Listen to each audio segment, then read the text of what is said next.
याद है दोस्तों, आज हम प्रकाश के परावर्तन को समझने और ये किस तरह से होता है इसको जानने जा रहे हैं। इस प्रयोग को करने के लिए हमें कुछ चीज़ों की आवश्यकता होती है।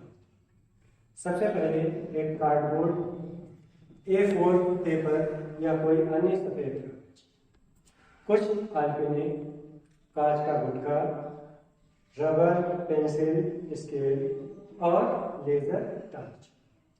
आइए समझते हैं कि प्रकाश का परावर्तन किस तरह से होता है।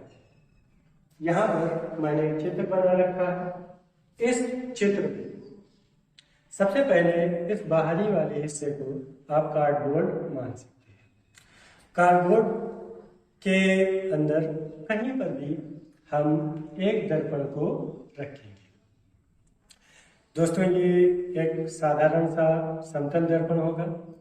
इस समतल दर्पण पर हम क्या करेंगे, जहाँ पर रखेंगे वहीं पर एक रेखा खींच लेंगे। इस रेखा को खींचने के बाद हम दोबारा से एक स्केल की सहायता से ये आपतित किरण खींच लेंगे। ये कहीं से भी खींची जा सकती है, इसके लिए कुछ निश्चित स्थान नहीं होता। अब इस रेखा को खींचने के बाद हम इस रेखा के ऊपर दो आलपिन लगाएंगे। इन दो आलपिनों को लगाने के बाद हम इस दूसरे साइड से इन दोनों आलपिनों को इस दर्पण में देखेंगे। इस दर्पण में जब हम आलपिनों को देखेंगे तो इस बात का ख्याल रखें कि ये दोनों आलपिन जब इस दर्पण में दिखें तो एक दूसरे के पीछे दिखें। जब इस तरह से हम इन आलपिनों को देखेंगे तो उन दोनों आलपिनों को छुपाते हुए एक तीसरी आलपिन यहाँ पर लगा देंगे। फिर इस तीसरी आलपिन, इन तीनों आलपिनों को एक सीध में रखते हुए एक चौथी आलपिन को लगा देंगे। इस तरह से हम क्या करेंगे, इन आलपिनों को लगाने के बाद दर्पण को पुनः अपनी जगह पर रख देंगे और लेजर टॉर्च उठाएंगे। एक आपतित किरण की सीध में लाल लाइट को जला करके रखेंगे। जब लाल लाइट को हम इस रेखा पे आगे की ओर बढ़ाएंगे तो हम देखेंगे कि वो इस आपतन बिंदु से टकरा करके वापस जिस माध्यम से आई थी उसी माध्यम में चली जाती है।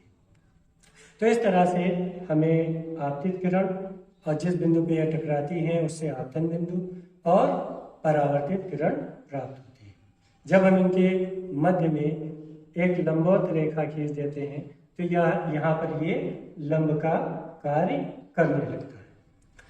ठीक इसी प्रकार से आगे चल के हम प्रकाश के अपवर्तन के प्रयोग को भी समझेंगे, लेकिन इस प्रयोग को प्रायोगिक तौर पर समझने के लिए आइए हम चलते हैं इसे प्रायोगिक तौर पर करने के लिए।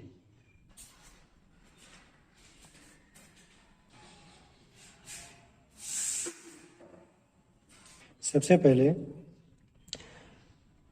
कार्डबोर्ड के ऊपर वाइट पेपर को आलपिनों की सहायता से लगा लेना है। आलपिने अच्छी तरह से लगाएं ताकि पेपर अपनी जगह से इधर उधर ना हिले। आलपिनों को लगाने के बाद जैसा कि अभी मैंने बताया था कि हम दर्पण लेंगे और दर्पण को यहाँ पर रख देंगे। दर्पण को रखने के बाद पेंसिल की सहायता से हम क्या करेंगे, दर्पण की बिल्कुल सीध में एक रेखा खींच लेंगे। इस रेखा को खींचने के बाद हम पेंसिल और स्केल की सहायता से,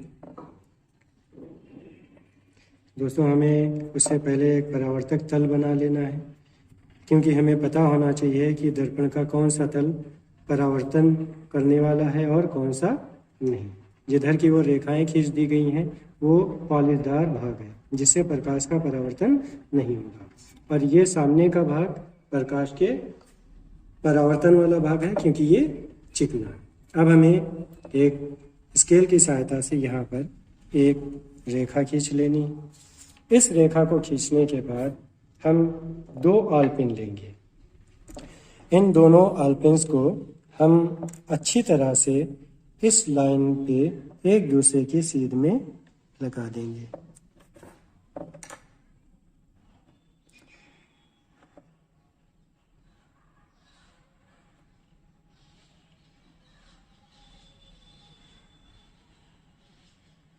इन आलपिन्स को लगाने के बाद हम दर्पण को फिर से अपनी जगह पर रख देंगे। इस दर्पण को अपनी जगह पर रखने के बाद हम इस दर्पण में झांक करके नीचे की ओर देखेंगे और इस तरह से सामने की ओर से देखते हुए हम एक तीसरी आलपिन को यहाँ पर लगा देंगे। इस आलपिन की नोक अच्छी नहीं तो इसलिए हम दूसरी आलपिन को ले लेंगे। इन आलपिन्स को इस तरह से देखते हुए इन दोनों आलपिनों को सबसे पहले एक दूसरे की सीध में करना है और सीध में करने के बाद ये तीसरी आलपिन इस तरह से लगाना है कि तीसरी आलपिन उनके पीछे, दोनों आलपिनें उनके पीछे छिप जाए। फिर इसी तरह से इन तीनों आलपिनों की सीध में एक चौथी आलपिन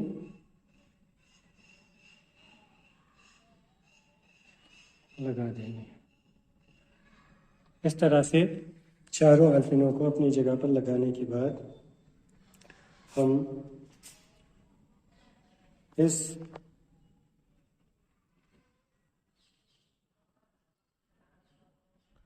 दर्पण को हटाएंगे और हटाने के बाद एक एक करके इन आलपिन्स को भी हटाएंगे और हटाने के बाद इनको घेरे में कर लेंगे और बिंदु को अंकित कर लेंगे। अंकित करने के बाद स्केल की सहायता से, इस स्केल की सहायता से हम एक रेखा को दर्पण की ओर ले जाएंगे। मिलान कराना है। मिलान कराते हुए इस रेखा को आपस में ले जाके मिला देना। एक मिनट पॉज कर लो। देखिए दर्पण को फिर से हम अपनी जगह पर रखेंगे और दर्पण को अपनी जगह पर रखने के बाद हम लाल लाइट को जलाएंगे और लाल लाइट को जलाने के बाद एक रेखा पर हम अंकित करेंगे। जब हम इस रेखा के ऊपर लाल लाइट को, लेज़र लाइट को चलाते हैं तो ये लेज़र लाइट रेखा के आपतन बिंदु से, जहाँ पर वो दर्पण को छू रही थी, उस बिंदु से परावर्तित होकर के इन दोनों आलपिनों वाले हिस्से से होकर के गुजरती है।